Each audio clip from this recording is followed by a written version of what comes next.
साल 1979 है। स्पेन में एक बड़ा सा पागलखाना है, एसाइलम। एक खूबसूरत और तेज़ औरत वहाँ पहुँचती है। उसका नाम है एलियस गोल्ड। एलियस के कपड़े अच्छे हैं, वो सीधी चलती है, आंखों में एक खास चमक है। उसके साथ एक बूढ़ा आदमी आया है। वो एलियस को दरवाजे पर छोड़कर कहता है, शुक्रिया तुम्हारी हिम्मत का, और चला जाता है। अंदर डॉक्टर उसे मिलता है, कागज़ देखता है। एक फॉर्म है जिस पर एलियस के हस्बैंड के सिग्नेचर हैं। एक खत भी है, डॉक्टर टोनेडियो के नाम लिखा गया है। ये औरत बहुत तेज़ दिमाग रखती है। ये कोई भी कहानी बना सकती है और बिल्कुल सच्ची लग सकती है। इस पर कभी भरोसा मत करना। डॉक्टर एलियस से सवाल करता है। एलियस कॉन्फिडेंस से जवाब देती है, मुझे मेरे हस्बैंड ने यहाँ भेजा है क्योंकि वो मेरी दौलत चाहता है। मैंने उसे जहर नहीं दिया। वो बहुत ही बेकार इंसान है और मेरे पैसों पर अय्याशी करता है, मगर मुझे उसे मारने की कोई ज़रूरत नहीं, और मैं बाय प्रोफेशन एक प्राइवेट इन्वेस्टिगेटर हूँ। डॉक्टर खामोश है, फिर एलियस को एक और डॉक्टर के हाथ में दे देता है, डॉक्टर कैस्टल। वो एलियस की चीज़ें जमा करती है, तलाशी लेती है। एलियस सिर्फ अपनी एक किताब रखना चाहती है और उसको परमिशन मिल जाती है। रात को अपनी कोठरी में एलियस वो किताब खोलती है। अंदर छुपाए हुए हैं अखबार के कुछ टुकड़े, एक नौजवान की मौत के बारे में। वो मौत जिसे खुदकुशी कहकर बंद कर दिया गया था। एलियस यहाँ उसी राज को सुलझाने आई है। कहानी अभी शुरू नहीं होती कि अचानक एक दूसरा सीन दिखाया जाता है। रात का वक्त होता है और बहुत तेज़ बारिश हो रही होती है।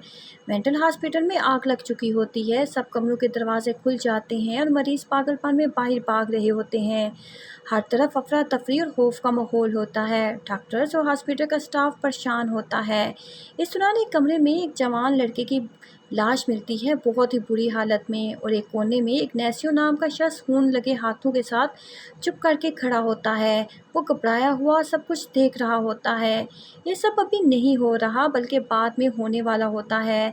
फिल्म बार बार प्रेजेंट और फ्यूचर के सीन्स को मिक्स कर रही होती है ताकि हमें लगे कि ये सब एक साल पुरानी बात है, लेकिन बाद में पता चलता है कि असल में यही करंट टाइम है और पूरी कहानी इसी रात की तरफ बढ़ रही होती है।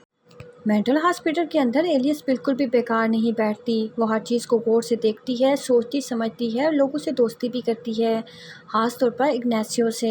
इग्नेसियो को देखकर बिल्कुल नहीं लगता कि वो मेंटल हॉस्पिटल का पेशेंट है। वो खुद एलियस को पूरी जगह घुमा कर दिखाता है। उसे लाइटर और सिगरेट रखने की भी खास इजाज़त होती है, जो इस जगह के हिसाब से बहुत अजीब बात है। फिर वहाँ पर ट्विंस भी होते हैं, रेमुलस और रीमस।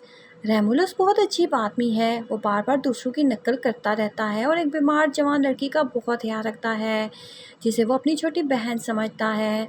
दोनों भाइयों के अंदर एक अजीब दर्द छुपा होता है। और फिर लोइस उचैटा है, एक छोटे कद का आदमी जिसकी हरकतें बहुत गंदी और परेशान करने वाली हैं। वो एलियस की डाइनिंग टेबल के नीचे छुप जाता है। इग्नेसियो उसे नफरत करता है, लेकिन बाद में पता चलता है कि उचैटा के साथ एक बहुत बड़ा और डोनी शक्ल वाला आदमी रहता है जो एलिफेंट मैन जैसा लगता है। वो हमेशा उचैटा की हिफाजत करता है। इसी वजह से हॉस्पिटल में उचैटा की बुरी हरकतों को लोग इग्नोर करते आए हैं। इलियस असाइलम में बिल्कुल भी बेकार नहीं बैठती। वो एक यंग साइकियाट्रिस्ट डॉक्टर एयानो को अपनी बातों और चार्म से अपनी तरफ कर लेती है। डॉक्टर एयानो उसके लिए कुछ ज़्यादा ही सॉफ्ट कॉर्नर रखा होता है। एक सेशन के दौरान इलियस बहुत चालाकी से उससे बाथरूम की चाबी हासिल कर लेती है। फिर वो बाथरूम को जानबूझकर ब्लॉक कर देती है ताकि स्टाफ बिजी हो जाए। जब गार्ड दूसरी तरफ मसरूफ़ होता है तब एलियस चुपके से उस रूम में चली जाती है जहां हॉस्पिटल की सारी फाइल्स रखी गई हैं। वहां वो पेशेंट्स के रिकॉर्ड्स वाले एक इम्पॉर्टेंट रजिस्टर निकालती है। वो एक खास डेट चेक करती है, वही रात जब डैमन मारा था। रिकॉर्ड देखकर पता चलता है कि उस रात सिर्फ 2 पेशेंट्स को बाहर जाने की परमिशन मिली थी, इग्नेसियो और उचैटा। अब शक सीधा इन दोनों पर जाता है और एलियस अपनी इन्वेस्टिगेशन और तेज़ कर देती है।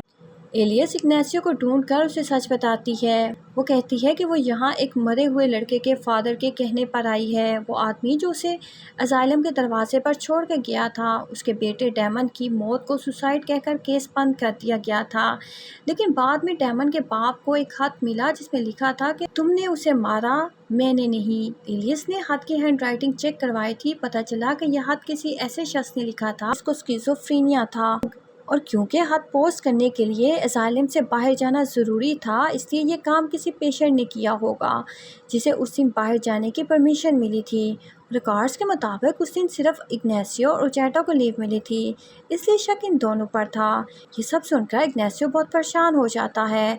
वो जल्दी से उठता है। इसी वक्त तेज़ बारिश शुरू हो जाती है और उसकी तबीयत बहुत बुरी तरह ख़राब हो जाती है। वो बुरी तरह कांपने लगता है।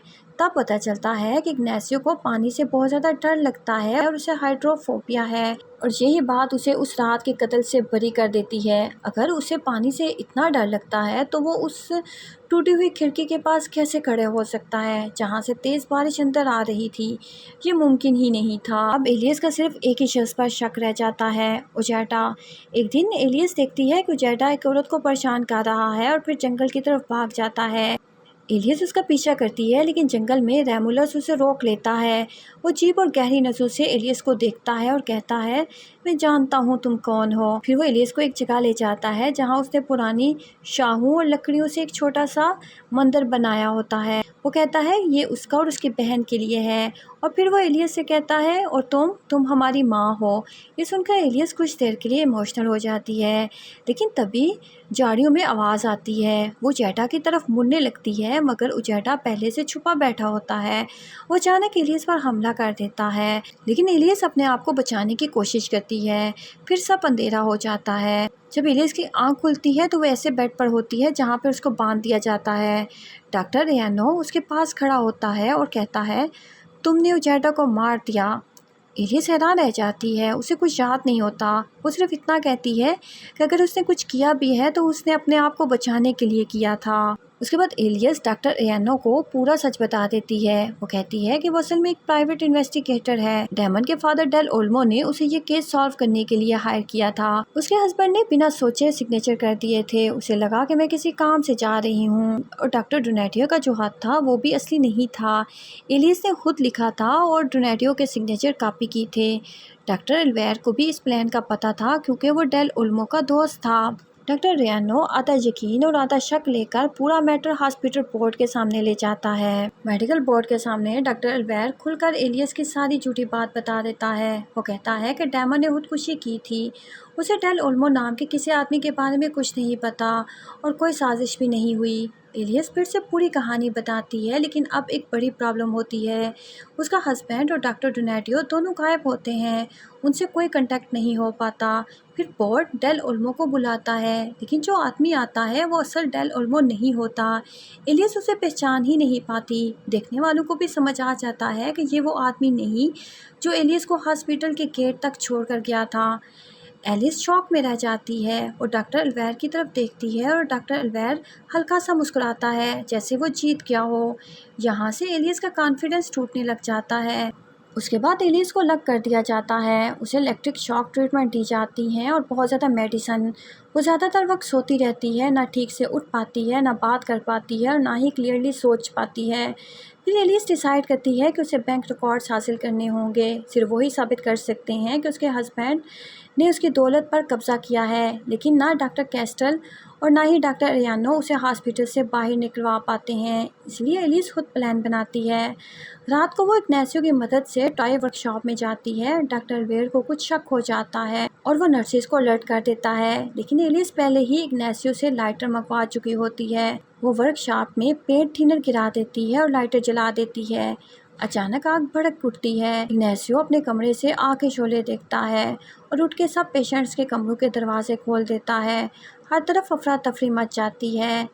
यही वो रात होती है जो फिल्म के शुरू में दिखाई गई थी, तेज़ बारिश, आग और लाश वाली रात। इस सब के बीच फिल्म आहिस्ता आहिस्ता एलियस के ज़हनी हाल को भी दिखाती रहती है। उसकी टूटी हुई यादें, पुराने डर और कन्फ्यूजन सामने आते हैं। ऐसे लगने लगता है शायद एलियस खुद अपनी सोच और हकीकत में फ़र्क नहीं कर पा रही। जब एलियस दोबारा होश में आती है, डॉक्टर कैस्टल उसे ढूंढ रही होती हैं। अब उसे लगने लगता है कि शायद एलियस सच कह रही है। डॉक्टर रियानो भी कंफ्यूज होता है।